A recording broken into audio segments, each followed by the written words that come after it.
नमस्कार मंडळी, प्रेमाने बोला धन्यरंकारजी. बघा, काल दासी मोबाईलवर व्हॉइस डिवाइन ऐकत होती. त्यामध्ये विषय हा होता की कहाणी अभी बाकी है मेरे दोस्त. म्हणजे अजून बरंच काय आहे. आपल्याला वाटतं की मी बरंच काही घेतलंय, मला बरंच काही येतं, माझ्याकडे बरंच काही ज्ञान आहे, पण हे फक्त सीमित असतं. आपल्याला जे माहीत आहे ते फक्त सीमित आहे, थोडं आहे. अजून बरंच काही बाकी आहे. जसं की आता मी तुमच्यासमोर बोलते, तुम्ही ऐकता, पण मी माझ्या मनामध्ये काय विचार करते हे तुम्हाला नाही कळत. म्हणजे मी काय करते हे तुम्ही पाहू शकता, पण मी ते का करते हे तुम्हाला नाही समजणार. एका नाण्याला दोन बाजू असतात, हे तर आपण सगळ्यांनी ऐकलेले. पण आपल्याला फक्त एक बाजू दिसते, दुसरी बाजू मात्र दिसत नाही. आणि आपण ती एक बाजू बघूनच त्याच्यावर डायरेक्ट निर्णयही घेऊन टाकतो. म्हणतात ना की माणूस स्वतःसाठी खूप चांगला वकील होतो. मी तर म्हणेल वकील नाही, माणूस स्वतःसाठी जज होतो, जज. का तर लगेचच निर्णय सुद्धा असतो आपला की नाही, त्याचं चुकलंय, ते बरोबर नाही. का तर आपल्याला दुसरी बाजू माहितीच नसते. दासी स्वतःच सांगेल, एका दादानी कमेंट केली होती मला की म्हणजे वार्षिक कार्यक्रम होता आमच्यातला, आणि त्या वार्षिक कार्यक्रमा दिवशी आम्ही एक सामूहिक गीत घेतलं होतं. दासीने तो व्हिडिओ सुद्धा टाकलेला आहे चॅनलवर. आणि त्या व्हिडिओ खालीच कमेंट केली होती की तुम्ही स्वतः किती गुरुचे आदेश पाळता. चुकीचं नाही त्यांचं, जसे त्यांना चुकीचं बिलकुल म्हणणार नाही, का तर अगदी बरोबर आहे त्यांचं. की जेव्हा ते बघतायत ना की गाण्याची रेकॉर्डिंग आहे आणि त्याचा व्हिडिओ चॅनलवर टाकलाय, त्यांचं त्यात काही चुकलं नाही. तुम्ही किती गुरुचा आदेश पाळताय त्यांचं एकदम बरोबर आहे. पण त्यांनी हे बघितलं नाही, पाठीमागचा भाव काय, नेमकं झालं काय असेल ह्याचा प्रयत्न त्यांनी बघण्याचा केलाच नाही, अगर जाणून घेण्याचा केला नाही. दासीनं पण या अगोदर बऱ्याच जणांचे चॅनल बघितले आणि त्याच्यावर अशी रेकॉर्डिंग दिसली सुद्धा.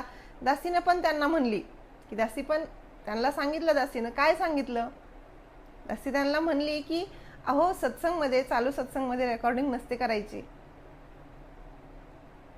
आता दासीनं हे सांगितलं. आणि ह्या दादाने दासीला काय सांगितलं कमेंटमध्ये, की म्हणतायत की तुम्ही किती गुरुचे आदेश पाळता. दासीनं त्या दादांना कमेंटमध्ये उत्तर दिलंच नाही. त्यांना सांगितलं की तुम्हाला ह्याचं उत्तर एखाद्या व्हिडिओमध्ये सांगेल, का तर ते सगळ्यांसमोर झालं पाहिजे.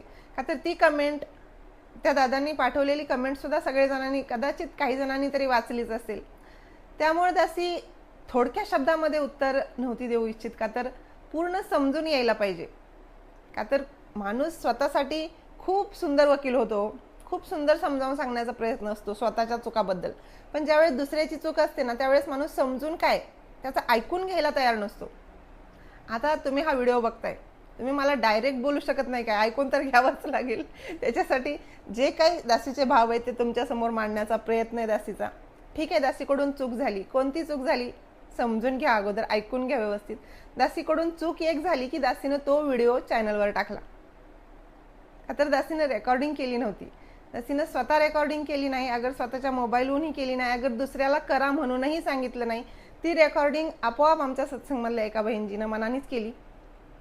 का केली दासीला माहीत नाही, का तर दासी कधीच सत्संगमध्ये रेकॉर्डिंग करत नाही. आणि आज हा व्हिडिओ आमच्या सत्संगमधले सुद्धा सगळे बघत असतात, त्यामुळे त्यांना माहीत आहे. का तर उगच नाही हो, उगच नाही बोलायचं माणसानं. का तर एवढं ठामपणे माणूस मोबाईलवर जेव्हा बोलतो ना, तेव्हा ते सगळे ऐकत असतात. मग ते आमच्या इथले पण प्रॉपरचे ऐकत असतात. मग त्यांना कळेल ना, त्यांना तर माहीत असेल ना की दासी रेकॉर्डिंग करते का, सद्गुरूचे आदेश उपदेश मानते का नाही. त्यामुळे दासी तुम्हाला एवढंच सांगेल की ती रेकॉर्डिंग दासीने केली नव्हती, ते आमच्या सत्संगमधल्या बहिणजींनी केली होती. आणि दासी ते गीत घेऊन वापस येऊन जागेवर बसेपर्यंत ती रेकॉर्डिंग दासीच्या मोबाईलवर होती.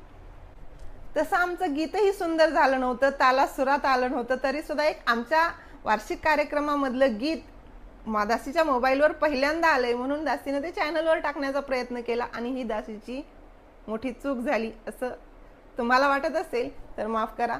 का तर त्यामध्ये दासीनं स्वतः रेकॉर्डिंग केली नाही, अगर कुणाला करायला पण लावली नाही.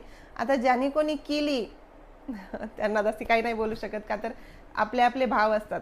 आज प्रत्येक जण सत्संगमध्ये येतो, म्हणतात ना माणूस चुकीचा पुतळा आहे, चुकतच असतो. प्रत्येक जण कोणती ना कोणती चूक करत असतो. आणि प्रत्येक वेळेस माणसाला त्याच्या चुका दाखवून देण्यामध्ये आपण समाधान मानायचं नसतं. काही काही वेळेस त्याचा भावही समजून घ्यायचा असतो. बऱ्याचदा तसं करण्याची गरज असते दासी. ह्याच्यावर एक उदाहरण सांगेल. ज्यावेळेस वाईस डिवाइन दासी ऐकत होती त्यावेळेस त्या दादांनी एक खूप सुंदर उदाहरण दिलं की 4 मित्र असतात.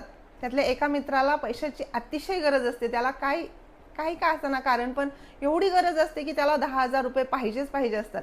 त्यातला एक मित्र त्याला 5,000 रुपये देतो, एक मित्र 1,000 रुपये देतो आणि एक मित्र हातात थोडेसे पैसे असून सुद्धा 1 रुपया सुद्धा देत नाही. आता विचार करा, 5,000 देणारा चांगला मित्र, 1,000 देणारा थोडा बरा, आणि ज्यानं असून सुद्धा दिलं नाही तो तर खूप वाईट, म्हणजे मित्र नाहीच असं म्हणलं तरी चालेल.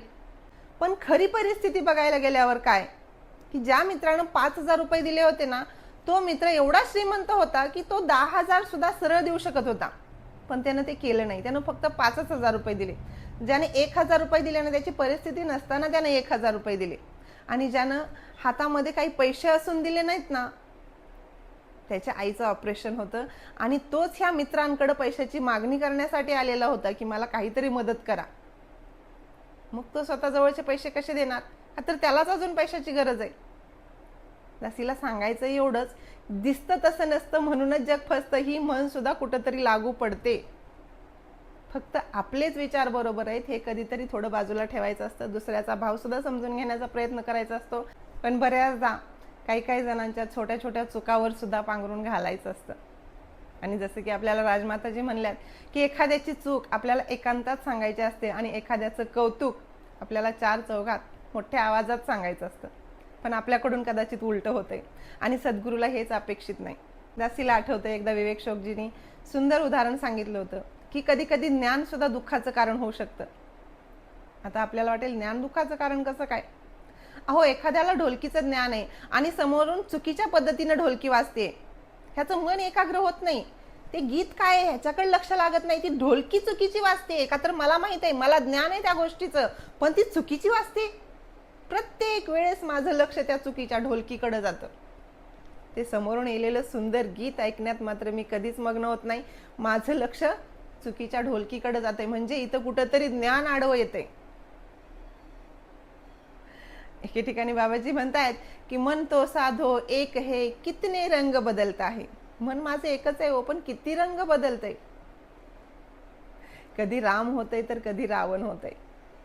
दासीला या व्हिडिओमधून सांगायचं एकच होतं की दासीनं जो तो व्हिडिओ टाकला होता तो दासीनं रेकॉर्डिंग केलेला नव्हता. दासी कधी सत्संगमध्ये रेकॉर्डिंग करतही नाही, इथून पुढेही करणार नाही. सद्गुरू जसं सांगतायत त्याच्या विरुद्ध दासी कधी करणार नाही चुकून सुद्धा.